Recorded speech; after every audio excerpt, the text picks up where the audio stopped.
আমি স্যারের সাথে কথা বললাম, স্যার বলবো 1 টাকা বাকি রাখলেও হবে না, পুরো টাকা পে করলে ট্রেন অ্যাডমিশন হবে, হবে না। 20,000 টাকা কোনোভাবে ম্যানেজ করা যায় না? আচ্ছা দেখি কি করা যায়।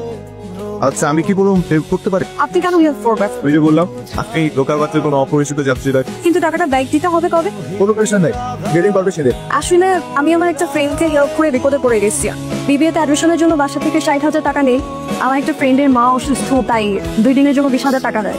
গতকালকে টাকা দেওয়ার কথা ছিল, অর্থাৎ ওর আজকে ফলো আর আজকেই অ্যাডমিশনের লাস্টে। আমি বুথ থেকে গিয়ে তো টাকাটা তুলে দিয়ে আসি, তুমি এখানে দাও। এর মাঝখানে যদি কেউ হেল্প করতে চায় কারো অ্যাপিও না, কিন্তু আপনি তো। Thank you so much. আমরা কি কালকে 1 কাপ কফি খেতে পারি একসাথে? এখন তো আর আমি লোকাল বাসের অপরিচিত যাত্রী নই, সো কফি তো খাওয়াই যায়। তাহলে কাল দেখা হবে। তুই আমার ডাক্তার কাছে নিয়ে যা কবে? কালকে। কালকে তো পারবো না, কালকে একটা জরুরি কাজ আছে, একা যেতে পারবো না। আচ্ছা তাহলে তুই কাজ কর, আমি একলা যেতে পারবো, চিন্তা করছি। আমার জানাইও। আচ্ছা একটা মেয়েকে পড়ানোর জন্য 4,000 টাকা খরচ করবি? 4,000 টাকা? জি 4,000 টাকা নতুন লাগবে। ধরেছে গাড়িটা আমার না, আমি রেন্টে কার থেকে ভাড়া নিয়ে আসলে আমার খুব ইচ্ছে ছিল আমার রাজ্যের মহারানীকে, মানে তোমাকে একটি আরামদায়ক বাহনে চড়িয়ে একটি মনোরম পরিবেশে কফি খাওয়াতে নিয়ে যান। তো মহারানী, এখন আমাদের আবার অনুমতি কি আছে? জি অনুমতি দেওয়া হলো। মহারানী এবং মহারাজার জয়।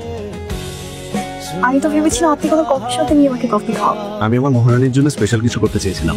মহারানীর কাছে একটা জিনিস চাইলে সে কি রাখবে? কি জানো?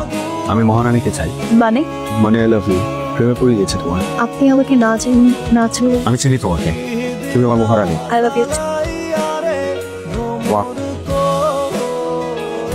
কি করো? আমি আমার গোলার চেইন খুঁজে পাচ্ছি না। আছেও না আশপাশে, ঠিক মতো খুঁজে রাখ।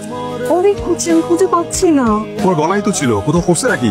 ওইটা ছাড়া বাসায় গেলে আমার আম্মু আমাকে মেরেই ফেলবে। কিছুদিন হয়েছে কিনে দিচ্ছে। আচ্ছা চলো কিনে দিই তোমাকে, সেম ডিজাইনের একটা পেন আমরা নিয়ে এই দোকান থেকে। চলো, এই চেনটা তো ওই চেনটার মতো না, তাই না? এইরকম দাও। আচ্ছা ঠিক আছে, তাহলে তুমি তাহলে এইটাই নাও। তোমার আম্মু যদি জিজ্ঞেস করে তাহলে বলবো যে তুমি তোমার এক বান্ধবীর সাথে এটা কথা বলতে করছো, এবং এই চেনটা ওই চেনের থেকে অনেক ভালো এবং অনেক দামি। আম্মা, কি হয়েছে তোমার? খারাপ লাগছে নাকি? বেশি খারাপ লাগতেছে। ওষুধ খাও নাই? ওষুধ তো সে ওষুধ তো আমার আনার কথা ছিল, এটা প্রেসক্রিপশন না? আম্মা আমি ওষুধ নিয়ে আসতেছি, তুই তার ওষুধ নিয়ে আসতেছেন।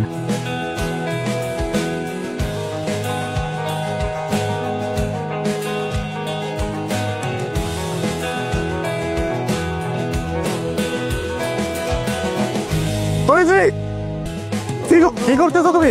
তুমি বাইরে আসো, তুমি বাইরে আসো। তুমি ওর সাথে কি করতেছো? তোর আছে না ছেলের সাথে তুমি ওর সাথে কি করতেছো?